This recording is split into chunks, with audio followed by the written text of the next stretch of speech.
মুকেশ আম্বানির জিও গাঁটছড়া বাঁধল ইলন মাস্কের স্টারলিংকের সঙ্গে, ট্রাম্পের হম্বিতম্বি সার। Hi everyone, welcome back to my channel Anjana Banerjee vlogs. বন্ধুরা, তোমাদের সকলকে আমার এই ছোট্ট ইউটিউব চ্যানেলে স্বাগত জানাই।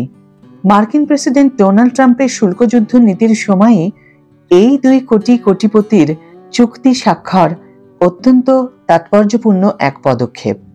ভারতীয় ধনকুবের শিল্পপতি মুকেশ আম্বানির রিলায়েন্স জিও, টেসলা মালিক ইলন মাস্কের স্পেস এক্সের সঙ্গে এক চুক্তি স্বাক্ষর করল, যাতে স্টারলিংক পরিষেবা পেতে পারে আম্বানি গোষ্ঠীর এই নেট পরিষেবা সংস্থা। মার্কিন প্রেসিডেন্ট ডোনাল্ড ট্রাম্পের শুল্কযুদ্ধ নীতির সময়ে এই 2 কোটি কোটিপতির চুক্তি স্বাক্ষর অত্যন্ত তাৎপর্যপূর্ণ এক পদক্ষেপ। এতে দুদেশের বাণিজ্য সম্পর্ক আরও মজবুত হতে পারে। উল্লেখ্য, ট্রাম্পের নয়া টিমের অত্যন্ত বিশ্বাসভাজন সদস্য হিসাবে রয়েছেন ইলন মাস্ক। অন্যদিকে মার্কিন প্রেসিডেন্টের দ্বিতীয়বার শপথ গ্রহণ শপথ নিয়ে উপস্থিত ছিলেন মুকেশ আম্বানি। তখন থেকেই বাণিজ্য বিশেষজ্ঞদের ধারণা ছিল আগামী দিনে নিশ্চয়ই বড় কিছু একটা ঘটতে চলেছে। সেই লক্ষ্যেই এয়ারটেলের পর জিও। ভারতে স্টারলিংকের হাইস্পিড স্যাটেলাইট ইন্টারনেট পরিষেবা দিতে ইলন মাস্কের সংস্থা স্পেস এক্সের সঙ্গে গাঁটছড়া বাঁধল রিলায়েন্স জিও। বুধবার এই চুক্তির কথা জানানো হয়েছে জিওর তরফে। এই চুক্তির জেরে জিওর ব্রডব্যান্ড সার্ভিসে মিলবে স্টারলিংকের পরিষেবা।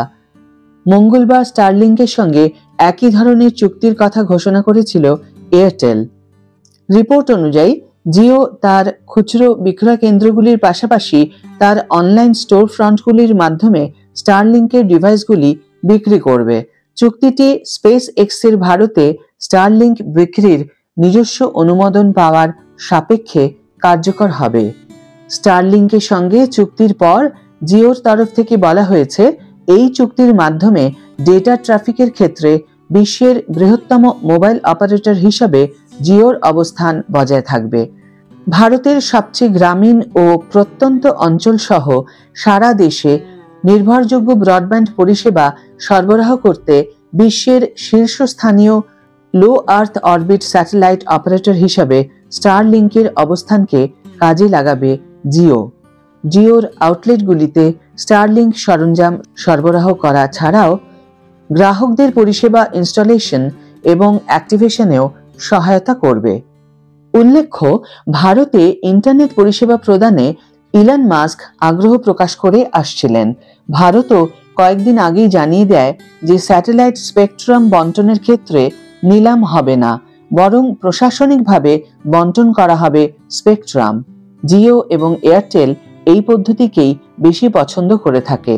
তবে বরাবরই এই নিলামের বিরোধিতা করে এসেছেন ইলন মাস্ক। আর এবার এয়ারটেল আর জিওর সঙ্গে চুক্তিবদ্ধ হয়ে পড়ল মাস্কের স্পেস এক্স। বিশ্বের প্রায় সর্বত্রই প্রশাসনিকভাবে স্যাটেলাইট স্পেকট্রাম বন্টন করা হয়ে থাকে। তবে ভারতে স্যাটেলাইট স্পেকট্রামের নিলাম চেয়েছিলেন মুকেশ আম্বানি। পাশাপাশি এয়ারটেলের ভারতী সুনীল মিত্তালও এই পদ্ধতিকেই সমর্থন করেন। উল্লেখ্য, ভারত ইন্টারন্যাশনাল টেলিকম ইউনিয়নের সদস্য। এটি রাষ্ট্রসংঘের একটি সংস্থা। এই সংস্থার সদস্য হওয়ার সুবাদে ভারতের আন্তর্জাতিক নিয়ম মেনে স্যাটেলাইট স্পেকট্রাম বন্টন করা উচিত বলে দাবি করেছিলেন মাস্ক। তবে ভারতে প্রতিযোগীদের মোকাবিলা করার বদলে তাদের সঙ্গেই হাত মিলিয়েছে মাস্কের সংস্থা। আজকের ভিডিও এখানেই শেষ করছি বন্ধুরা। ভিডিও যদি ভালো লেগে থাকে তাহলে অবশ্যই একটা ছোট্ট করে লাইক দিও, শেয়ার করো বন্ধুদের সাথে, কমেন্ট করে জানিও তোমাদের মতামত। যারা এখনো আমার চ্যানেলটিকে সাবস্ক্রাইব করোনি তারা অবশ্যই চ্যানেলটিকে সাবস্ক্রাইব করে আমার পাশে থেকো। আর যারা অলরেডি সাবস্ক্রাইব করে দিয়েছো তাদের জন্য আমার অনেক অনেক অনেক ভালোবাসা এবং অনেক ধন্যবাদ। আজ তাহলে বিদায় বন্ধু, দেখা হবে পরের ভিডিওতে। ভালো থেকো, সুস্থ থেকো, সঙ্গে থেকো।